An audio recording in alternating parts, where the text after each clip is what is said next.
Saya sudah tepat berada di depan saya. Ada Adi Satya Dharma Octavia. Beliau adalah tim TAPU atau tim ahli program unggulan OPOP Jabar, dan sekaligus juga beliau adalah juri OPOP. Kita langsung sapa saja. Kang Adi, apa kabar? Assalamualaikum.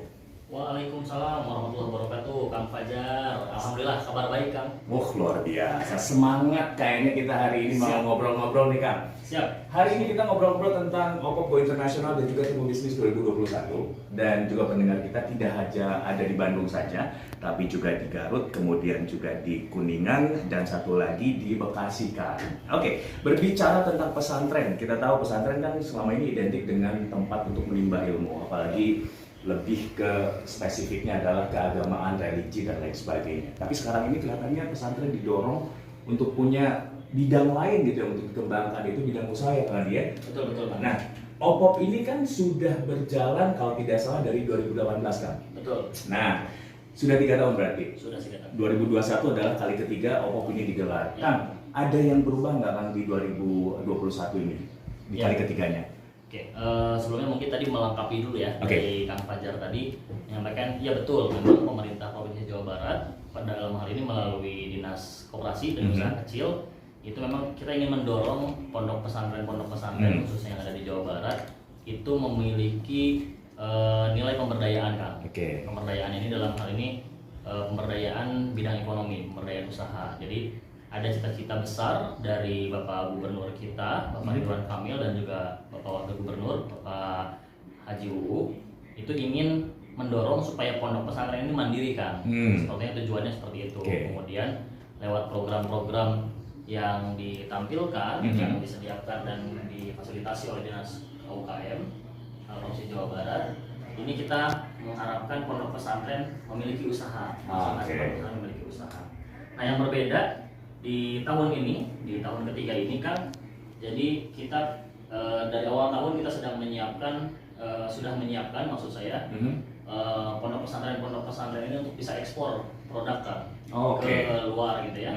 Alhamdulillah kemarin di awal bulan Desember kita baru saja berhasil mengirimkan ekspor beberapa produk-produk dari pondok pesantren. Jadi tahapan menuju ke internasional ini sudah dimulai sejak tahun pertama sebetulnya, Kang Fajar. Jadi bagi pesantren-pesantren role model atau pesantren-pesantren yang menjadi percontohan lah ya bagi pesantren di Jawa Barat, itu kita sejak 2019 kita sudah mulai mempromosikan. Jadi memfasilitasi melalui Dinas KUK, kita memfasilitasi teman-teman pondok pesantren dari pesantren role model atau pesantren mentor gitu ya kita menyebutnya, mereka untuk ikut pameran. Dari 2019 itu kita sudah ajak mereka ikut pameran ke Istanbul.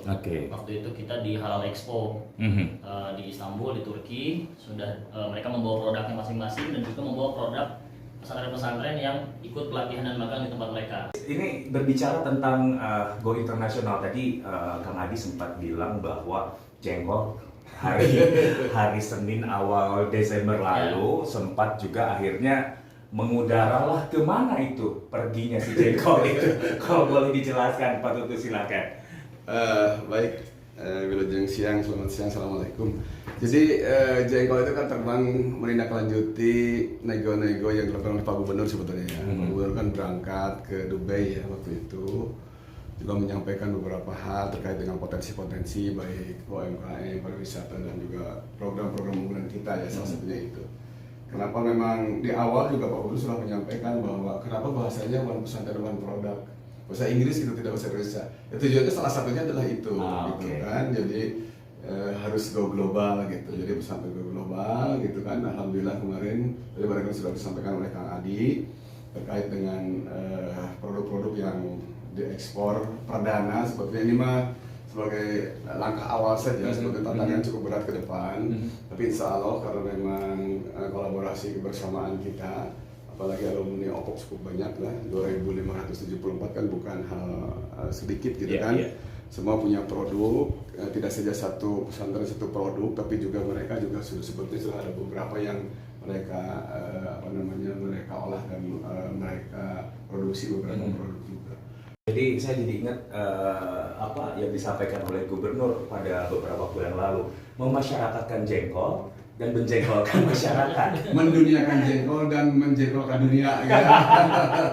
Dan satu lagi, memulai tatanan dunia bau. Bukan tatanan dunia baru ya. Oke, itu satu hal yang saya ingat dari pernyataan gubernur kita. Ini menarik, jengkol selama ini boleh dibilang termarginalkan ya, si jengkol ini. Padahal harganya kalau udah tinggi, ya, hampir sama kayak daging juga sebenarnya gitu ya. Ya. Sebetulnya kebutuhan waktu itu ke Dubai ya, Dubai, betul. Pak Tutus ya. Kebutuhan mereka untuk apa? Ya sebetulnya ada konsumsi. Kemarin konsumsi juga juga. Ada beberapa yang memang warga Indonesia. Kemarin saya juga tanya ke buyernya siapa sih yang mengkonsumsi untuk jengkol itu. Ternyata kan orang Timur Tengah juga menyenangi kalau itu. Ada yang memang orang Indonesia, suaminya orang sana, kan jadi terpengaruh untuk menikmati gitu kan. Dan sebetulnya di Indonesia juga yang makan jengkol itu hampir besar juga sebetulnya. Banyak, betul. Iya, ternyata diam-diam gitu. Cuma jarang mau ngaku. Cuma jarang diekspos. Nah sekarang dimasyarakatkan, diduniakan jengkol dan jengkol di dunia. Itu luar biasa ya. Ya, ini kan potensi yang sebetulnya bisa terus dikembangkan. Betul. Selain jengkol, kemarin tuh yang pergi ke sana apa lagi? Kemarin itu rambutan, Oke. terus juga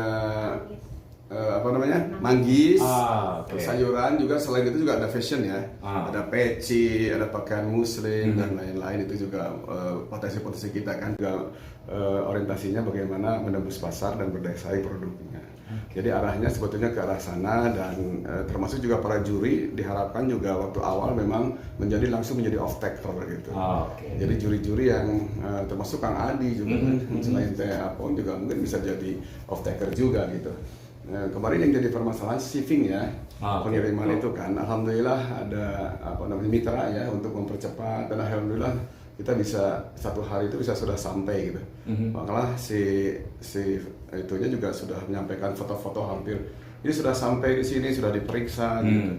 Dan insya Allah kalau untuk pertanian kelihatannya yang untuk packaging ya, karena Al-Ittifaq sudah punya HCCP dan lain-lain, sudah layak gitu kan. Hanya tinggal kita mengadopsi gitu kan untuk juga diterapkan di beberapa pesantren yang lainnya gitu. Oke, baik. Dari sisi kacamata juri. Yes, sebetulnya kalau dari kacamata juri kan, jadi kalau sudah di final itu kan kita sudah melihat bagaimana potensi usahanya ini berkembang. Gitu. Jadi kita melihat bagaimana setelah dia ikut OPPO, itu pertama kita harus Dewan Juri bisa melihat apakah produknya ini bisa ya tadi yang disampaikan oleh Pak Tutus itu punya daya saing di pasar gitu ya. Dari 3 pemenang ini kita melihat 3-tiganya punya produk yang memang punya value atau punya nilai keunikan tersendiri gitu ya, dan juga punya keunggulan sendiri, tapi juga punya kebermanfaatan yang besar bagi pondok pesantren. Karena OPPO ini poin utamanya seperti harapannya Pak Gubernur bukan menjadi usaha-usaha pribadi, tapi usahanya sebesar apapun usahanya, manfaatnya atau dampak dari usahanya ini dirasakan harus sangat besar oleh pondok pesantren. Nah jadi walaupun dari seluruh finalis juga bagus gitu semuanya juga profitnya juga dikembalikan kepada pondok pesantren, tapi kita melihat yang 3 ini punya punya potensi besar gitu untuk si usahanya jauh lebih berkembang lagi. Seperti itu karena uniqueness dari si produk itu tadi. Dan yang selanjutnya secara kelembagaan juga, kalau saya selalu sepakat dengan ide dari Pak Tutus gitu ya, bahwa kelembagaan usaha terbaik di pesantren adalah koperasi kan. Gitu. Jadi kita menilai juga kelembagaan usahanya ini bentuknya apa. Gitu. Jadi kalau yang koperasi gitu ya, itu punya nilai plus bagi kita, bagi Dewan Juri, atau misalnya akan berkooperasi itu punya nilai plus, karena usaha di pondok pesantren kalau bentuknya sudah koperasi itu insya Allah tidak akan jadi dinikmati oleh perorangan atau misalnya disalahgunakan. Lebih ke anggota gitu ya. Karena lebih ke anggota dan kesejahteraan anggota, yang mana anggotanya itu pasti warga dalam pondok pesantren itu sendiri. Kemungkinan dari ketiga ini dulu deh yang terbaik ini, kemungkinan untuk go internasionalnya Pak Tutus melihat seperti apa potensinya ini? Sebetulnya tiga-tiganya ya, atau yang mungkin yang pupuk cair termasuk juga yang herbal. Apalagi yang herbal itu kita juga melihat ada beberapa yang di UMKM juga. Apalagi di waktu itu saya juga pernah memfasilitasi salah satu produk kopi kalau tidak salah untuk juga dapat pesanan di Turki ya. Karena memang ternyata orang Timur Tengah itu untuk herbal-herbal senang gitu. Betul. Pada saat kopi biasa kok nggak ini, tapi pada saat sudah kopi dicampur herbal, ternyata ini katanya obat kuat gitu. Dan dikait-kaitkan sama vitalitas, Dikait-kaitkan dengan vitalitas meningkat. Nah ini juga peluang pasarnya cukup besar gitu, untuk produk-produk seperti itu. Termasuk juga yang untuk go global ya. Satu, kalau untuk spray sebetulnya itu bisa nasional, bisa regional maupun nasional. Jadi pasarnya sepertinya pasar kita juga cukup banyak ya, di nasional hampir produk kita kan cukup banyak ya. Terus juga untuk pupuk cair kan ini juga jadi sesuatu yang memang bisa berdaya saing dan bisa dimanfaatkan oleh sektor-sektor pertanian. Jadi sebetulnya beragamnya yang unik gitu kan, walaupun untuk yang global barangkali di herbal itu. Sebetulnya kita juga inginnya tujuh-tujuhnya juara. Iya betul. Tapi karena keterbatasan alokasi anggaran, kalau di awal sebetulnya kan untuk juara provinsi itu 10. Baru tahun 2020, 2021 yang kita hanya 3 gitu. Tahun depan masih mungkin, tapi tahun insya Allah kalau tadi nanti 2023 mungkin akan agak 10 lagi. Tapi insya Allah semuanya top gitu ya. Closing remark untuk perbincangan kita, produk-produk pesantren go internasional, silakan. Baik buat masyarakat dan juga barangkali para pondok pesantren ya, baik santri maupun kiai. Terus tingkatkan karena memang ada catatan khusus sebetulnya pesantren-pesantren yang sudah ikut program OPOP 2019, 2020, 2021 tidak boleh lagi mengikuti program OPOP ya karena mereka sudah bagi-bagi lah ya. Nanti yang hadir adalah pesantren-pesantren yang baru, silahkan daftar untuk tahun depan dan minimal mereka bisa mengirimkan satu produk yang bisa diandalkan. Dan untuk para top baik 28, baik 7, jangan kecewa. Yang hadiah itu hanya sebagai stimulus saja. Yang penting transaksi, karena banyak juga yang kemarin juara kabupaten, cukup sampai juara kecamatan, ternyata didukung oleh kabupaten kota ya untuk mengikuti juga promosi dan pameran. Jadi sebetulnya hal-hal yang itu yang paling terpenting, kesinambungan gitu kan, untuk terus bagaimana produk-produk pesantren dan pesantren menjadi mandiri secara ekonomi. Iya, oke. Kang Adi, silakan. Siap. POP ini adalah sebuah inisiasi program yang idenya memang disampaikan oleh Bapak Gubernur kita, Bapak Ridwan Kamil, untuk mendukung kemandirian ekonomi di pondok pesantren. Harapannya supaya ekonomi umat ini tumbuh gitu dan pesantren jadi lokomotifnya, begitu. Karena tadi disampaikan ketika bisnis di pondok pesantren itu tumbuh dan berkembang, masyarakat sekitar pasti adalah orang yang pertama kali terdampak gitu ya, baik itu ada terbukanya lapangan kerja, kemudian meningkatnya pendapatan dan lain sebagainya. Nah, poin yang terakhir sebagaimana jadi tagline program kita ya Pak Tutus ya, itu pesantren juara umat sejahtera begitu. Jadi itu harapannya. Nah, mudah-mudahan dengan adanya program OPOP ini pesantren jadi juara dan umat mungkin dalam hal ini warga Jawa Barat atau nanti mungkin bisa diadaptasi juga oleh provinsi-provinsi lain. Mudah-mudahan nanti umat atau warga menjadi lebih sejahtera. Amin. Baik pendengar Trijaya, sudah kita dengarkan bersama tadi perbincangan kita di tema OPOP Go Internasional dan Tumbuh Bisnis 2021 bersama dengan Dr. Anes Kusman Harta JMM, beliau adalah Kadis KUK Jabar, dan juga Adi Satya Dharma Octavia, tim OPOP Jabar sekaligus juga juri OPOP. Pak Tutus, hatur nuhun, terima kasih. Sehat terus. Amin. Sibuk tapi mudah-mudahan tetap bugar. Udah juga Kak Adi, terima kasih Kak Adi ya. Sehat terus juga Kak Adi, sampai ketemu lagi di lain waktu Kang.